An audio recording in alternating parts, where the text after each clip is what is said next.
Hello everyone, आज हम लोग डिस्कस करेंगे सर्दी खांसी बुखार के बारे में। आज हम लोग जानेंगे कि सर्दी खांसी बुखार का जो है हम लोग ट्रीटमेंट किस तरह से करेंगे। सर्दी खांसी बुखार अगर किसी को हो गया तो इसमें बेस्ट एंटीबायोटिक हम लोग कौन सा दे सकते हैं। आज हम लोग जो है एंटीबायोटिक के बारे में डिटेल से जानेंगे। तो चलिए वीडियो को स्टार्ट करते हैं। तो सबसे पहले हम लोग बात करते हैं, जब भी किसी को सर्दी खांसी बुखार होता है तो सर्दी के साथ में अगर किसी को फीवर आ रहा है, बुखार आ रहा है, तो इस कंडीशन में जो है यह इन्फेक्टिव हो जाता है। तो इन्फेक्टिव अगर होता है तो इन्फेक्टिव दो तरह का हो गया, चाहे वायरल फीवर है या बैक्टीरियल फीवर है। अगर वायरल फीवर हो रहा है तो इसको पहचान हम लोग किस तरह से करेंगे, अगर बैक्टीरियल फीवर है तो इसका पहचान क्या किस तरह से करेंगे। ये दोनों को जो है आज हम लोग पहचान करने के लिए सीखेंगे। इसके बाद जो है वायरल फीवर में क्या मेडिसिन देंगे, बैक्टीरियल फीवर में कौन सा एंटीबायोटिक दे सकते हैं, कौन सा एंटीबायोटिक अच्छा काम करेगा, इस सब के बारे में आज हम लोग डिटेल से जानेंगे। तो चलिए वीडियो को स्टार्ट करते हैं। सबसे पहले हम लोग यहाँ बात करते हैं, अगर किसी को सर्दी हो गया तो सर्दी में क्या होता है। सर्दी में सबसे पहला सिम्टम्स पाया जाता है, लक्षण पाया जाता है। सर्दी में जो है सबसे पहले नाक बहेगा, यानी कि नाक का बहना, नाक का बंद हो जाना, छींक आना, ये सब क्या हो गया, सर्दी हो गया। अगर ऐसा सिम्टम्स अगर किसी को पाया जाता है तो इसमें जो है हम लोग क्या मेडिसिन वगैरह दे सकते हैं। इसमें जो है हम लोग जैसे एंटी एलर्जी मेडिसिन वगैरह दे सकते हैं, जैसे सिट्रीजिन हो गया, लिबोसिट्रीजिन हो गया, प्लस मोन्टुलुकास्ट हो गया, ये सब मेडिसिन वगैरह हम लोग दे सकते हैं। अगर किसी को सर्दी के साथ में अगर बुखार आ रहा है तो इस कंडीशन में जो है ये इन्फेक्टिव हो गया। तो इन्फेक्टिव हो गया, चाहे वायरल इन्फेक्शन हो गया या बैक्टीरियल इन्फेक्शन हो गया। तो सबसे पहले हम लोग बात करते हैं वायरल इन्फेक्शन को किस तरह से पहचान करेंगे। अगर किसी को वायरल इन्फेक्शन हो जाता है तो सबसे पहले पेशेंट को जो है क्या होगा, उसको तेज बुखार आएगा, यानी कि तेज बुखार के साथ में जो है उसको धीरे धीरे सर्दी जैसा पकड़ेगा। तो ये क्या हो गया, वायरल फीवर का सिम्टम्स हो गया। इसके बाद वायरल फीवर के कारण अगर सर्दी हो रहा है तो इस कंडीशन में जो है उसका क्या होगा, नाक से पानी जैसा निकलेगा। इसके बाद जो है पानी जैसा निकलेगा, पानी जैसा मुकवाइड निकलेगा। इसके बाद इसका जो है ट्रीटमेंट हम लोग किस तरह से करेंगे। अगर किसी को वायरल फीवर हो गया तो इसका जो है हम लोग ट्रीटमेंट इसके सिम्टम्स के आधार पे करते हैं। जैसे जैसे सिम्टम्स आ रहा है तो उस तरह से इसका ट्रीटमेंट करेंगे। अगर फीवर आ रहा है तो फीवर का मेडिसिन वगैरह देते हैं। अगर एंटी एलर्जी इसमें मेडिसिन वगैरह दे सकते हैं हम लोग, जैसे लिबोसिट्रीजिन हो गया, सिट्रीजिन हो गया, लिबोसिट्रीजिन प्लस मोन्टुलुकास्ट हो गया, ये सब मेडिसिन हम लोग जो है वायरल फीवर में हम लोग दे सकते हैं।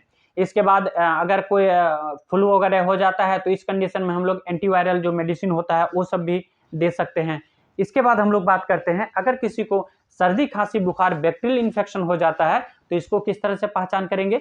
सबसे पहले इसमें पेशेंट को क्या होता है, सर्दी होता है। तो सर्दी किस तरह का होता है, सर्दी जो होता है उसको नाक से जो पस जैसा निकलता है, गाढ़ा जैसा म्यूकोइड निकलता है, गाढ़ा जैसा पदार्थ निकलता है। इसके बाद जो है पीला पस जैसा निकलता है, पीला पीला, जैसे सर्दी से जैसे वो छींक मारेगा या नाक से नेटा वगैरह जाता है तो इस कंडीशन में उसका जो है पीला जैसा पदार्थ निकलता है, म्यूकोइड निकलता है। इसके बाद उसको क्या होता है, इसके बाद जो है सर्दी के बाद जो है उसको फीवर आने लगता है, यानी कि बुखार आने लगता है। तो हम लोग इस तरह से पहचान करेंगे कि ये बैक्टीरियल इन्फेक्शन है। तो अगर हम लोग पहचान कर लिए कि अगर यह बैक्टीरियल इन्फेक्शन के कारण होता है सर्दी खांसी, तो इसमें कौन सा एंटीबायोटिक अच्छा काम करेगा, इसके ट्रीटमेंट के बारे में बात करते हैं। सबसे पहले हम लोग इसमें एंटीबायोटिक कौन सा देंगे। अगर किसी को सर्दी खांसी बुखार हो गया तो सर्दी खांसी बुखार में सर्दी कैसा आ रहा है, उसका पीला जैसा, अगर कफ निकल रहा है पीला जैसा, नाक से अगर बह रहा है तो पीला जैसा निकलता है, म्यूकोइड गाढ़ा पदार्थ जैसा निकलता है। तो इस तरह का सिम्टम्स आ रहा है तो इसमें सबसे बेस्ट एंटीबायोटिक कौन सा अच्छा काम करता है इस सर्दी में, बैक्टीरियल वाला सर्दी में। इसमें जो है हम लोग एजिथ्रोमाइसिन 250 mg से लेकर 500 mg हम लोग दे सकते हैं। किस तरह देना है, ओडी, यानी कि दिन में एक बार दे सकते हैं। इसके बाद दूसरा मेडिसिन दे सकते हैं कैलिथ्रोमाइसिन। इसको जो है 250 mg से लेकर 500 mg हम लोग इसको बीडी दे सकते हैं, यानी कि सुबह शाम करके दे सकते हैं।